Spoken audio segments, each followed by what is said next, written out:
मुंशी प्रेमचंद जी द्वारा रचित कहानी मिलाप में आप सभी का बहुत बहुत स्वागत है। तो आइए सुनते हैं कहानी मिलाप।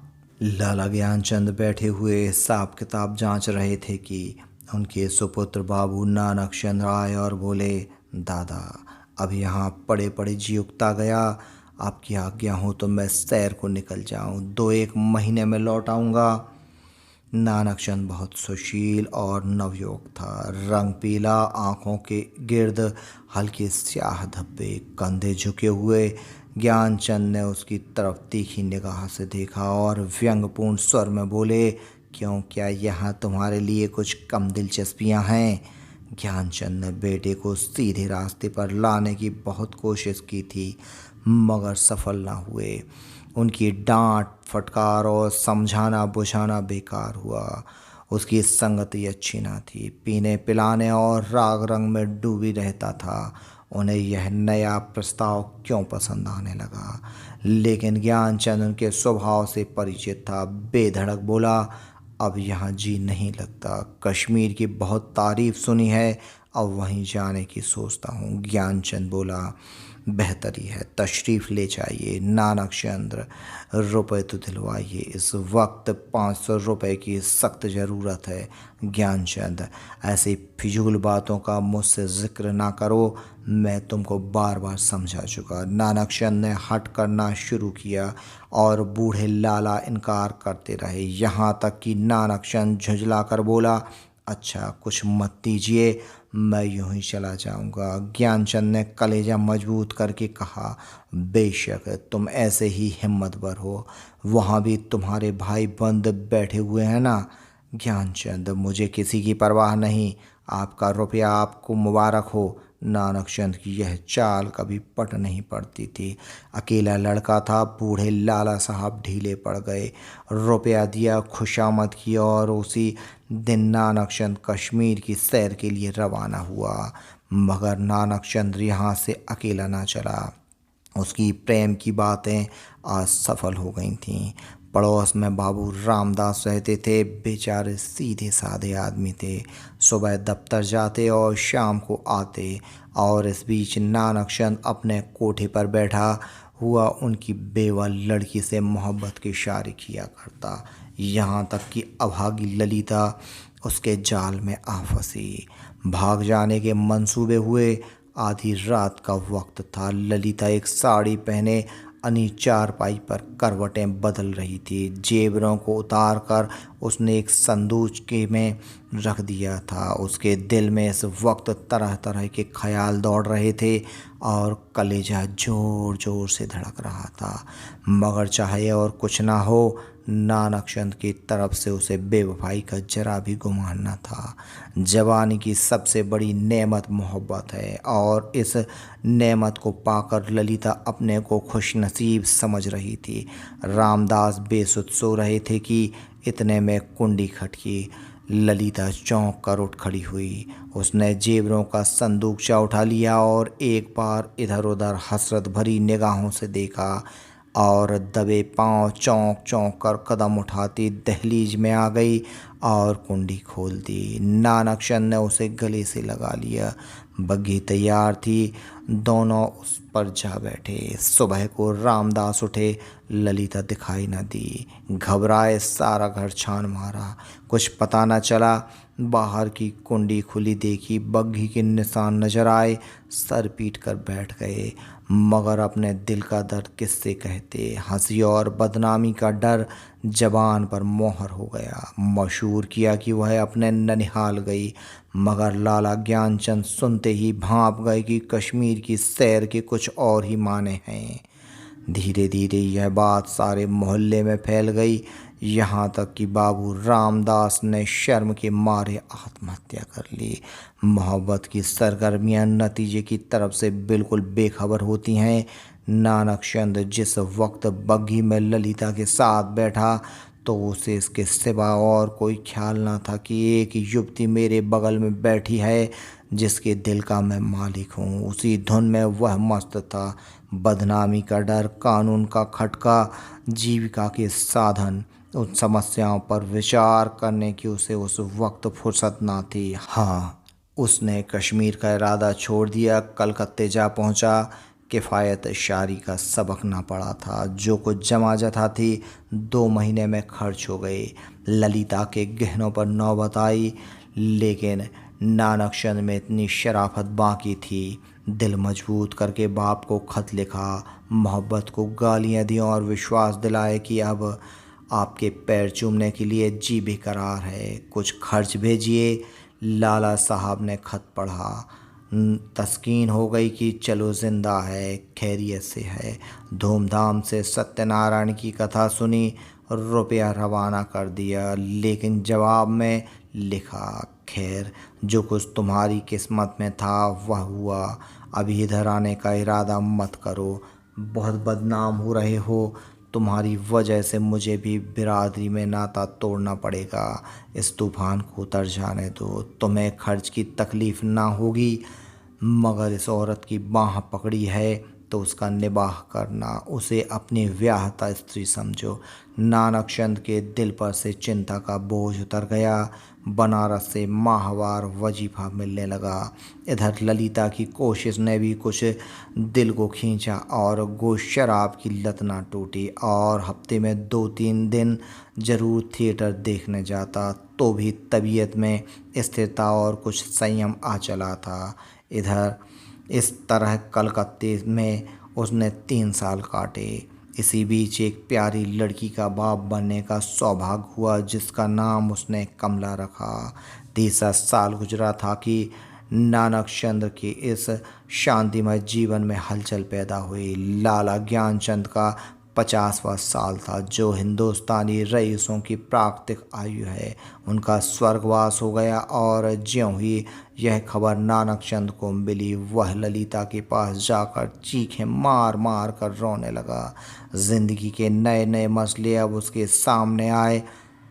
इस 3 साल की संभली हुई जिंदगी ने उसके दिल में शोहदेपन और नशेबाजी के ख्याल बहुत कुछ दूर कर दिए थे। उसे अब यह फिक्र सवार हुई कि चलकर बनारस में अपनी जायदाद का कुछ इंतजाम करना चाहिए, वरना सारा कारोबार धूल में मिल जाएगा। लेकिन ललिता का क्या करूं? अगर इसे वहाँ लिए चलता हूँ तो 3 साल की पुरानी घटनाएं ताज़ी हो जाएंगी और फिर एक हलचल पैदा होगी जो मुझे हुक्काम और हमजोलियों में जलील कर देगी। इसके अलावा उसे अब कानूनी औलाद की ज़रूरत भी नज़र आने लगी। यह हो सकता था कि वह ललिता को अपनी ब्याहता स्त्री मशहूर कर देता, लेकिन इस आम ख्याल को दूर करना असंभव था कि उसने उसे भगाया है। ललिता से नानकचंद को अब वह मोहब्बत ना थी जिसमें दर्द होता है और बेचैनी होती है। वह अब एक साधारण पति था जो गले में पड़े हुए ढोल को पीटना ही अपना धर्म समझता है, जिसे बाबू की मोहब्बत उसी वक्त याद आती है जब वह बीमार होती है। और इसमें अचरज की कोई बात नहीं है। अगर ज़िंदगी की नई नई उमंगों ने उसे उकसाना शुरू किया, मंसूबे पैदा होने लगे जिनका दौलत और बड़े लोगों के मेल जोल से संबंध है। मानव संभावनाओं की यही साधारण दशा है। नानकचंद अब मजबूत इरादे के साथ सोचने लगा कि यहाँ से क्यों कर भागूं। अगर लजाजत लेकर जाता हूँ तो 2-4 दिन में सारा पर्दाफाश हो जाएगा। अगर हीला किए जाता हूँ तो आज के 30 दिन ललिता बनारस में मेरे सर पर सवार होगी। कोई ऐसी तरकीब निकालूं कि इस संभावनाओं से मुक्ति मिले। सोचते सोचते उसे आखिर एक तदबीर सूझी। वह एक दिन शाम को दरिया की सैर का बहाना करके चला और रात को घर न आया। दूसरे दिन सुबह को एक चौकीदार ललिता के पास आया और उसे थाने में ले जाकर ललिता हैरान हो गई। क्या माजरा है? दिल में तरह तरह की दुश्चिंताएं पैदा हो रही थीं। वहाँ जाकर जो कैफियत देखती तो दुनिया आंखों में अंधेरी हो गई। नानकचंद के कपड़े खून से तरबतर पड़े थे। उसकी वही सुनहरी घड़ी, वह खूबसूरत छतरी, वही रेशमी साफा, सब वहाँ मौजूद था। जेब में उसके नाम से छपे हुए कार्ड थे। कोई संदेह ना रहा कि नानकचंद को किसी ने कत्ल कर डाला। 2-3 हफ्ते तक थाने में तहकीकातें होती रहीं और आखिरकार खूनी का पता चल गया। पुलिस ने अफसरों को बड़े बड़े इनाम मिले। इसको जासूसी का एक बड़ा आश्चर्य समझा गया। खूनी ने प्रेम की प्रतिद्वंद्विता के जोश में यह काम किया, मगर इधर तो गरीब बेगुनाह खूनी सूली पर चढ़ा हुआ था और वहाँ बनारस में नानकचंद की शादी रचाई जा रही थी। लाला नानकचंद की शादी एक रईस घराने में हुई और तब धीरे धीरे फिर वही पुराने उठने बैठने वाले आने शुरू हुए। फिर वही मजलिसें जमी और फिर वही सागर ओ मलीना के दौर चलने लगे। स्वयं का कमज़ोर अहाता इन विषय वासना के बटमारों को न रोक सका। हाँ, अब इसे पीने पिलाने में कुछ पर्दा रखा जाता है और ऊपर से थोड़ी सी गंभीरता बनाए रखी जाती है। साल भर इसी बहार में गुजरा। नवेली बहू घर में कुड़ कुड़ कर मर गई। तपे देख ने उसका काम तमाम कर दिया। तब दूसरी शादी हुई, मगर इस स्त्री में भी नानकचंद की सौंदर्य प्रेमी आँखों के लिए कोई आकर्षण न था। इसका भी वही हाल हुआ, कभी बिना रोए को और मुँह में नहीं दिया। 3 साल में चल बसी। तब तीसरी शादी हुई। यह औरत बहुत सुंदर थी, आभूषणों से सुसज्जित। उसने नानकचंद के दिल में जगह बना ली। एक बच्चा भी पैदा हुआ था और नानकचंद घर स्थित आनंदों से परिचित होने लगा। दुनिया के नाते रिश्ते अपनी तरफ खींचने लगे, मगर प्लेग ने सारे मंसूबे धूम में मिला दिए। पति प्राण, स्त्री मरी। 3 बरस का प्यारा लड़का हाथ से गया और दिल पर ऐसा दाग छोड़ गया जिसका कोई मरहम ना था। उच्च श्रृंखलता भी चली गई, अय्याशी का भी खात्मा हुआ। दिल पर रंजुगम छा गया और तबीयत संसार से विरक्त हो गई। जीवन की दुर्घटनाओं में अक्सर बड़े महत्व के नैतिक पहलू छिपे हुआ करते हैं। इन सदमों ने नानकचंद के दिल में मरे हुए इंसान को भी जगा दिया। जब वह निराशा के यातना पूर्ण अकेलापन में पड़ा हुआ इन घटनाओं को याद करता तो उसका दिल रोने लगता और ऐसा मालूम होता कि ईश्वर ने मुझे मेरे पापों की सज़ा दी है। धीरे धीरे यह ख्याल उसके दिल में मजबूत होता गया।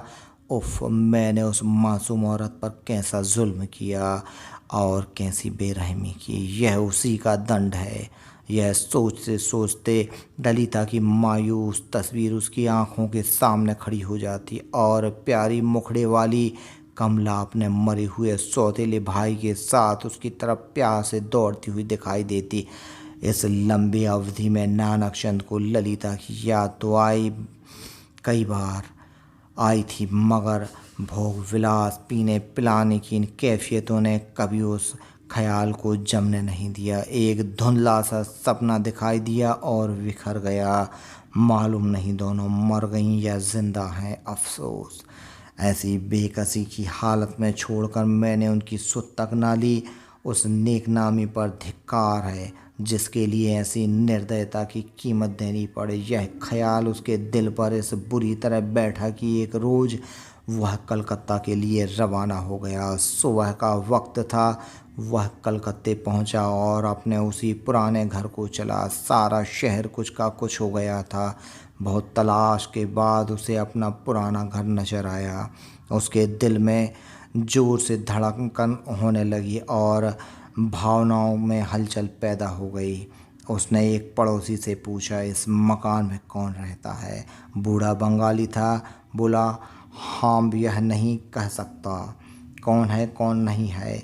इतना बड़ा मुल्क में कौन किसको जानता है। हाँ, एक लड़की और उसका बूढ़ा मर्द औरत रहता है। विधवा है, कपड़े की सिलाई करता है। जब से उसका आदमी मर गया तब से यही काम करके अपना पेट पालता है। इतने में दरवाज़ा खुला और एक 13-14 साल की सुंदर लड़की किताब लिए हुए बाहर निकली। नानकचंद पहचान गया कि यह कमला है। उसकी आंखों में आंसू उमड़ आए। वे अख्तियार जी चाहा कि उस लड़की को छाती से लगा ले। कुबेर की दौलत मिल गई। आवाज़ को संभाल कर बोला, बेटा जाकर अपनी अम्मा से कह दो कि बनारस से एक आदमी आया है। लड़की अंदर चली गई और थोड़ी देर में ललिता दरवाजे पर आई।